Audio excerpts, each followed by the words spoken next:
Download Festival 2026 is less than a month away, and with the set times now out, it's time to start preparing your schedule for the weekend. Every Wednesday for the next 3 weeks leading up to the festival, we're going to break down each day individually. We'll cover everything including the clashes and some hidden gems that you need to know about before you're rocking up to Donington. That all starts with day 1, Friday the 12th of June, which has new metal icons Limp Bizkit headlining the bill. Welcome to the Alternative Breakdown.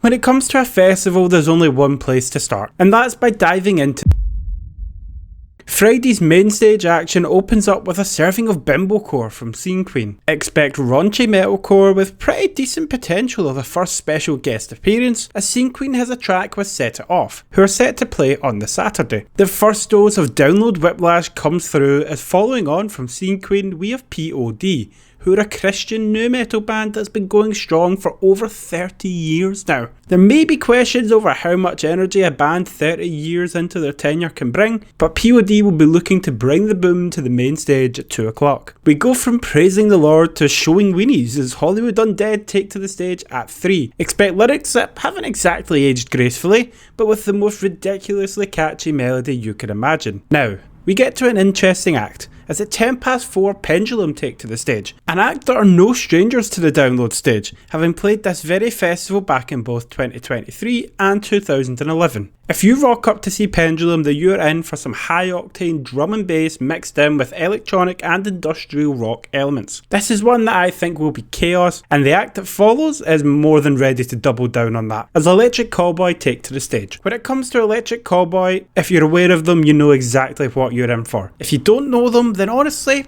I don't want to spoil it for you by telling you too much. All I'm telling you is take hard techno and combine it with heavy metal, and it's not to be missed. There is massive potential for another collaboration here, as one of their biggest tracks, Ratatatatata, features Baby Metal, who are also performing on the Saturday. Between Electric Callboy and the headliner is one of the two weirdest bookings of the weekend. The biggest rock and metal festival in the UK is set to literally go insane in the brain with Cypress Hill, the SoCal hip hop group.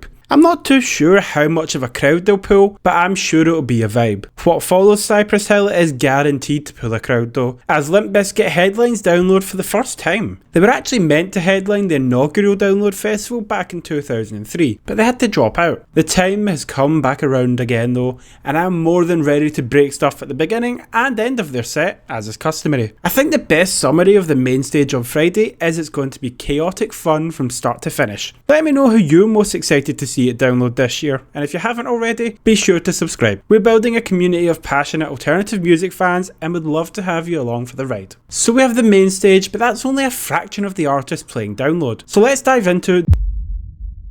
For these hidden gems, we're going to look at 2 acts from each stage. So let's start at the smaller stages and work our way up. First up, on the Dogtooth stage, we have one for all you gaming nerds like myself out there, as we have the Primals. The Primals are best known for being the official band of Final Fantasy XIV, with some awesome rock tracks that served as the soundtrack to the game, and that's exactly what you can expect as they take to the stage. Towards the end of the day on the Dogtooth stage, we actually have a channel favourite band in here, Band-Maid. Band-Maid are a Japanese concept band who wear costumes like you would traditionally see in maid cafes. Don't let their appearance fool you though, as these ladies know fine well what they're doing with both the rock and metal tracks, so keep an eye out for them. Honourable mentions for the Dogtooth stage have to go to Lake Malice and self-proclaimed ghetto metal outfit Slay Squad. Moving on up the bill, we make it to the Avalanche stage, which is a very interesting mix of bands. As we hit 6 PM, we have a band that I'm actually shocked isn't at least on the next stage up, and that's Sleep Theory. Sleep Theory have blown up massively over the last year or so, as this hard rock metalcore outfit have been all over social media. Don't be surprised if we're talking about them again very soon on the main stage, but until then, you can find them on the Avalanche stage. Right after Sleep Theory is a band that I grew up with and just cannot leave out on this one, and that is Story of the Year. I don't care that it's 2 decades on from Page Avenue, I'm ready to stand in a field and scream until I die like I'm a teenager all over again. As far as honourable mentions go for the Avalanche stage, you've got hardcore punk outfit Drain, who are going to make me bring my skateboard to Download, and a special shout out to Feeder, who are headlining the stage and will provide a perfect dose of nostalgia for a lot of you guys out there. This one wasn't my generation, but I know fine well a lot of people were looking forward to seeing them again. Next up, we have the Opus stage, and I'm going to start with the opener here, Caskets. Caskets are a post-hardcore band from Leeds who have found themselves on progressively more of my playlists. Great energy, incredible music, and the perfect band to start your Friday off with. Next up, we're going European, but not to one of your typical homes of metal. Instead of going Scandinavian, we're off to the land of neutrality, with Swiss hardcore band Paleface Swiss. This is one for you heavy moshers out there, as between the hardcore and deathcore, these pits may get a little bit feisty. Don't let that deter you though, as the energy from these guys is not to be missed, even if you're on the sides with me. Given this is the second biggest stage, I could have been here all day with my honourable mentions, but I'll stick with just the two. First up, we have the vampire concept band Creeper, who are perfect for anybody who loves gothic rock with some theatrical flair. Then we get to the headliner for this stage, an act that needs no introduction, Halestorm. An opportunity to see Lzzy Hale perform live for the first time might just be one that I can't miss. Now it's time for the uncomfortable conversations that will make or break your festival, and that's...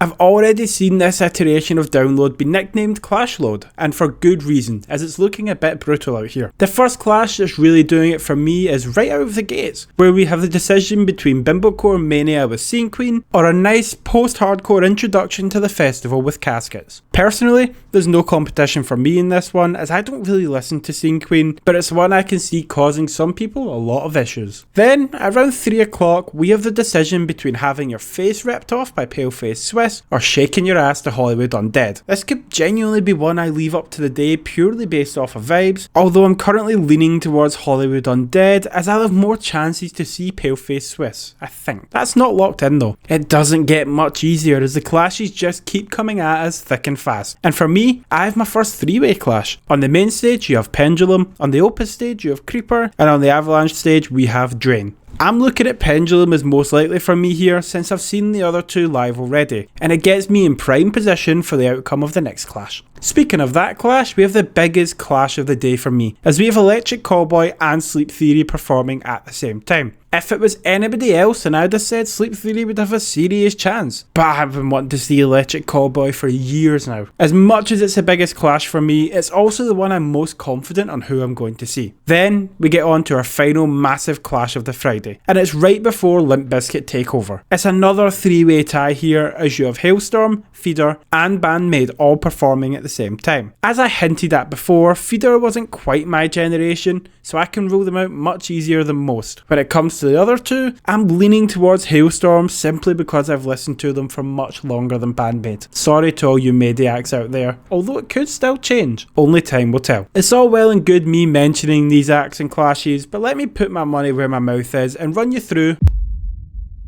First up, I'll be making my way to the Opus stage to check out Caskets. Before we reach the one stretch of the day I'm actually uncertain about, I'll likely go with a friend to see somebody they want to see at that point. From there, I'm thinking Hollywood Undead, Pendulum, Electric Callboy, back to back to back on the main stage to keep it simple. Once I'm done with everyone's favourite partycore band, I'll grab a bite to eat while I appreciate Story of the Year and Halestorm from afar, before closing my day out by rolling on over to the main stage to see Limp Bizkit. That is all for day one of Download, and if you've enjoyed, then be sure to leave a like and subscribe to the channel if you're new, to make sure you catch the other two parts of this series. If you like this video, then you will love my video on Bandmate. Even though I might not make it to their set myself, if there's a gap in your schedule here, they're well worth your time. That's on screen now. Thank you so much for watching, and until the next time, goodbye.